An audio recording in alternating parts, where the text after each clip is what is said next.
ఈ రోజు ఏం కథ చెప్పబోతున్నావు మామ? ఈ రోజు ఒక నక్క మరియు గొర్రెల కథ చెప్పబోతున్నా. చెప్పు చెప్పు.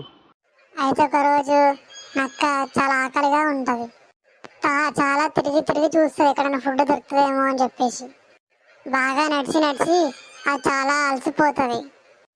అలా వస్తూ వస్తూ ఊరి యొక్క పొలిమేరకు వస్తుంది. వచ్చిన తర్వాత నక్క చూసింది ఏంటంటే 2 గొర్రెలు కొట్టుకుంటా ఉంటాయి. నక్క గొర్రెల ఫైటింగ్ చూసి వీక్నెస్గా మారింది. ఆ గొర్రెల దగ్గరికి వెళ్ళి చూడడానికి వెళ్ళింది. అయితే గొడవని సర్ది చెప్దామని వెళ్ళింది. కానీ ఆ గొర్రెలు ఆయన వినిపించకుండా బాగా 2 కొమ్ములతో గుద్దుకుంటా ఉన్నాయి. అయితే నక్క అనుకుంది, ఈ గొర్రె ఇలా కొట్టుకుంటా ఉంటే ఒకటి చచ్చిపోతుంది, నాకు మంచి ఫుడ్ దొరుకుతుంది అనుకుంది. అలా అనుకున్నట్టుగానే